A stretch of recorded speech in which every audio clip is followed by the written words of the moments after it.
খাবার টেবিলে বসে আছে মোমেন সাহেব, তার স্ত্রী আমিনা বেগম। তার ছেলে আমিন একটি বেসরকারি অফিসে চাকরি করে, তাই খুব বেশি একটা বাড়িতে সময় দিতে পারে না আমিনের বউকে। তিনজনেরই বেশি সময় একই সাথে কাটে। এমন সময় নীলা চা বানিয়ে তাদের জন্য নিয়ে এসেছে। নীলা বলল, মা চা নিন। তারপর নীলার শাশুড়ি আমিনা বেগম তার স্বামী মোমেন সাহেবকে হাত বাড়িয়ে দিল।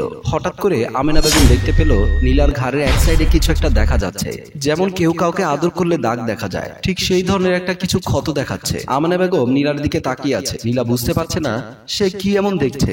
আমিনা বেগম মনে মনে ভাবতে লাগলো, আমি কি বৌমাকে জিজ্ঞেস করব কি হয়েছে? আবার ভাবতে লাগলো, আমি শাশুড়ি হয়ে বৌমাকে কি করে এইসব কথা জিজ্ঞেস করি। নীলা বলল, কি হলো মা, চা খাচ্ছেন না কেন? চা ভালো হয়নি? নীলার শ্বশুর মোমিন সাহেব বলল, কেন, চা তো ভালো হয়েছে। কি হলো, চা খাচ্ছ না কেন? ঠান্ডা হলে চায়ের মজা কিন্তু হারিয়ে যাবে। নীলা বলল, মা আপনারা দুজন বসে চা খান, আমি একটু রান্না করে আসছি। এই কথা বলে নীলা সেখান থেকে চলে গেল। আমিনা বেগম ও তার স্বামী মোমেন সাহেব বসে চা খাচ্ছে, কিন্তু কিছুতেই তার মাথা থেকে সরাতে পারছে না নীলার ঘাড়ের ক্ষতের কথা। কিছু সময় পর মোমেন সাহেব সোফার উপরে বসে টিভি দেখছিল। আমিনা বেগম তার পাশে গিয়ে মন খারাপ করে বসে রইল। মোমেন সাহেব বলল, তুমি কি কিছু বলতে এসেছো? তুমি কি একটা বিষয় খেয়াল করেছো? বৌমার ঘাড়ে একটা ক্ষত চিহ্ন। মোমেন সাহেব বলল, কি বলছো এমন আবোল তাবোল? তোমার কি মাথা ঠিক আছে? তোমার ছেলে বাড়িতে নেই, তাহলে তোমার বৌমার ঘাড়ে এমন চিহ্ন আসবে কোত্থেকে? আমিনা বেগম বলল, আমি যা বলেছি ঠিকই বলেছি, আমার কথা তুমি বিশ্বাস করো। মোমেন সাহেব বলল, আমি তোমার কথা বিশ্বাস করব না, আগে আমি নিজের চোখে দেখব, তারপরে বিশ্বাস করব। তুমি আমার সাথে আসো, আমি তোমাকে এখনই দেখাচ্ছি। এই কথা বলে তারা স্বামী স্ত্রী দুজন সেখান থেকে চলে আসলো। নীলা তখন রান্নাঘরে কাজ করছিল। এমন সময় তার শ্বশুর শাশুড়ি রান্নাঘরে প্রবেশ করলো। নীলা বলল, মা বাবা আপনাদের কোনো কিছু প্রয়োজন আছে? আমিনা বেগম কি বলবে বুঝতে পারছে না। নীলা আবারও জিজ্ঞেস করলো, কি হয়েছে মা, আপনি বাবাকে নিয়ে এসে চুপ করে দাঁড়িয়ে রইলেন যে? এমন সময় আমিনা বেগম বুদ্ধি করে নীলার ঘাড়ে হাত দিয়ে বলল, কত বড় একটা পোকা তোমাকে কামড় দিতে চেয়েছিল। এই কথা বলে আমিনা নীলার ঘাড় থেকে চুল সরিয়ে নিল। সরিয়ে দেখতে পেল নীলার ঘাড়ে কোনো ক্ষত চিহ্ন নেই। নীলার শ্বশুর তার শাশুড়িকে ইশারা দিয়ে বলছে, দাগ কোথায়? আমি তো দেখতে পাচ্ছি না। আমিনা বেগম ইশারা দিয়ে বলল, আমি একটু আগেই দেখতে পেয়েছি, এখন কেন দেখতে পেলাম না? আমার কথা বিশ্বাস করো, আমি দেখেছি। নীলা বলল, কি হলো মা, চুপ করে রইলেন কেন? আপনারা দুজন কেন এসেছেন? কিছুই বলছেন না। বৌমা, আমার একটু চা খেতে ইচ্ছে করছিল। নীলা বলল, কিছুক্ষণ আগেই তো আপনারা দুজন চা খেলেন। ও, ভুলে গিয়েছিলাম, এখন আমি চা খাবো না। এই কথা বলে শ্বশুর শাশুড়ি দুজনেই রান্নাঘর থেকে বেরিয়ে আসলো। নীলা মনে মনে ভাবতে লাগলো, কিছু তো একটা আছে যার জন্য তারা রান্নাঘরে এসেছে।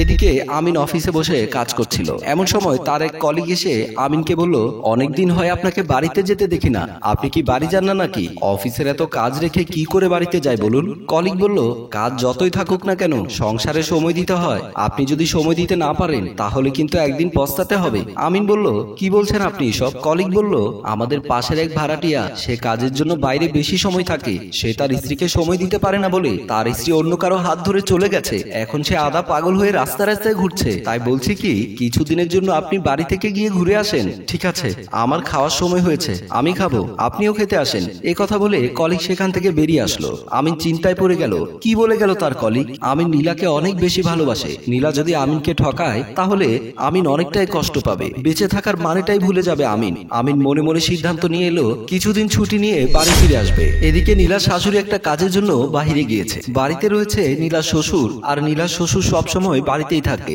নীলা বিছানার উপরে বসে বসে কিছু একটা ভাবছিল। এমন সময় নীলার ঘরে প্রবেশ করলো নীলার শ্বশুর মোমেন সাহেব। মোমেন সাহেবকে দেখে নীলা মুচকি একটা হাসি মেরে দিল। মোমেন সাহেব নীলার পাশে বসতেই নীলা বলল, আজ তো ধরা পড়ে গিয়েছিলাম, কাল তোমার আদরের দাগ আমার ঘাড়ে রয়ে গেছে। আমার শাশুড়ি দেখে ফেলেছিল, রান্নাঘরে গিয়ে দাগ যদি দেখতে পারতো তাহলে না জানি কি হতো। মোমেন সাহেব বলল, আমি তো তাই ভাবছি, তোমার ঘাড়ের দাগ কোথায় গেল? আমি মেকআপ করেছি, মেকআপ দিয়ে আমি ক্ষত ঢেকে রেখেছি। মোমেন সাহেব বলল, তোমার অনেক বুদ্ধি, তোমার বুদ্ধি আছে বলেই আজ আমরা বেঁচে গেলাম। নীলা বলল, বুদ্ধি না থাকলে কি শ্বশুরের সাথে অবৈধ সম্পর্ক কেউ গড়ে তুলতে পারি? এই কথা বলে দুজনে হাসতে শুরু করলো। একজন আরেকজনকে নিয়ে শুয়ে পড়লো। সিঁড়ি দিয়ে উঠতে লাগলো আমিনা বেগম, কিন্তু কিছুতেই তার ভাবনা থেকে সরাতে পারছে না সেই ক্ষত চিহ্ন। এটাই ভেবে পাচ্ছে না যে চিহ্ন তার স্বামী একজন স্ত্রীকে করতে পারে, সেই চিহ্ন কি করে তার বৌমার গায়ে আসলো? তার ছেলে তো অনেকদিন হয় বাড়ি থেকে অফিসের কাজের জন্য বাইরে রয়েছে, এই বাড়িতে তো পরপুরুষ আসা যাওয়া বন্ধ, তাহলে কি করে এমনটা হতে পারে? এইসব ভাবতে ভাবতে দরজার সামনে এসে কলিং বেল দিতে লাগলো। কলিং বেলের শব্দ শুনে দরজা খুলে দিল মোমিন সাহেব। তারপর আমিনা বেগম ঘরের ভেতরে প্রবেশ করে বলতে লাগলো, তুমি দরজা খুলে দিলে কেন?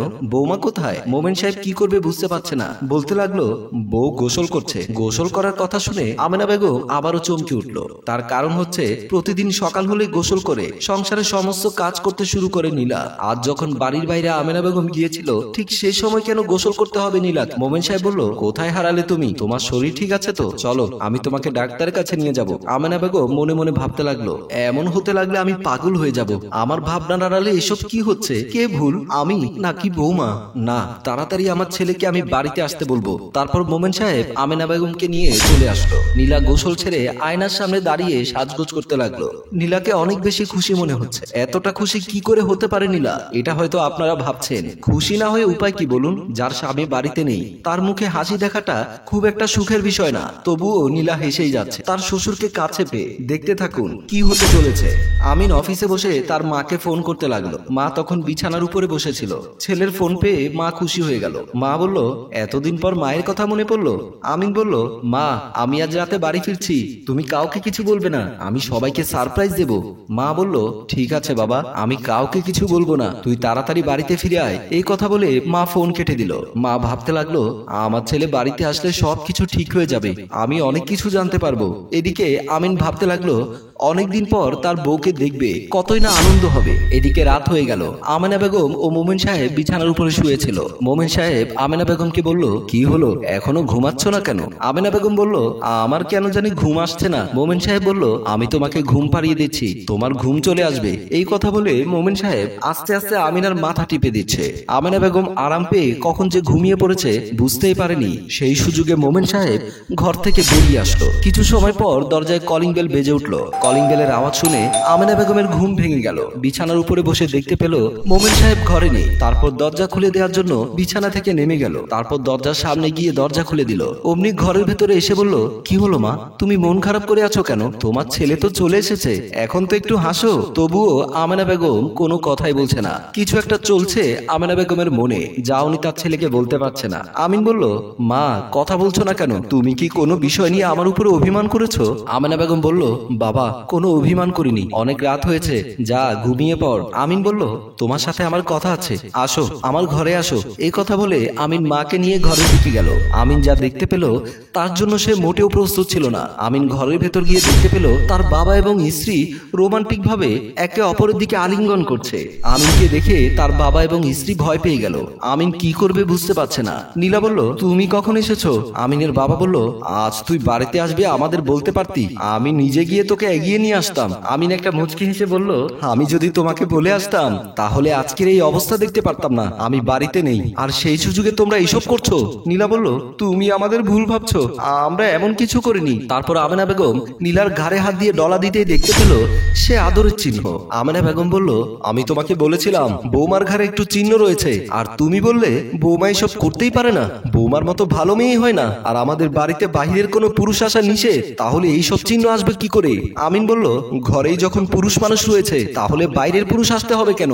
মা আমি ভেবেছিলাম আমি আমার স্ত্রীকে খুশি করতে পেরেছি, আমি আমার স্ত্রীকে যতটা ভালোবাসি আমার স্ত্রী আমাকে ঠিক ততটাই ভালোবাসে, কিন্তু আমার বিশ্বাস এবং ভাবনা দুটোই ভুল ছিল। নীলা বলল, তুমি আমাকে ক্ষমা করে দাও, আজকের পর থেকে আমি আর কখনো এমন করব না।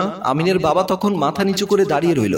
আমিন বলল, বাবা বৌমা হলো মেয়ের মতো, তুমি তোমার মেয়ের সাথে এমন কাজ কি করে করতে পারো? তুমি আজ মানুষ নয় পশুর প্রমাণ দিলে, তুমি আমার বাবা হতেই পারো না, এবং যাকে ভালোবেসে বিয়ে করেছিলাম সে আমার স্ত্রী হতে পারে না। আজকের পর থেকে তোমাদের সাথে আমার কোনো সম্পর্ক নেই। আমেনা বেগম লজ্জায় মাথা নিচু করে রইল। কি বলবে তার ছেলেকে বুঝতে পারছে না। আমিন বলল, মা তুমি মাথা নিচু করে রয়েছো কেন? তুমি তো কোনো ভুল করনি, যা ভুল করেছে তাদের তো এখনো কোনো লজ্জা হচ্ছে না। আজকের পর থেকে তুমি আমার সাথে থাকবে, আর এদের সাথে আমাদের কোনো সম্পর্ক থাকবে না। এই কথা বলে আমিন এবং তার মা সেখান থেকে বেরিয়ে আসলো। মোমেন সাহেব এবং নীলা মাথা নিচু করে দাঁড়িয়ে রইল। সম্মানিত ভিউয়ার, শ্বশুর এবং বৌমার সম্পর্ক হচ্ছে বাবা মেয়ের সম্পর্ক। এমন সম্পর্কে যারা কলঙ্কের কালি লাগায় তাদেরকে কি করা উচিত আপনারাই বলুন। গল্পটি আপনাদের কেমন লেগেছে? যদি ভালো লেগে থাকে লাইক কমেন্ট শেয়ার করে আমাদের সাথেই থাকুন। ধন্যবাদ।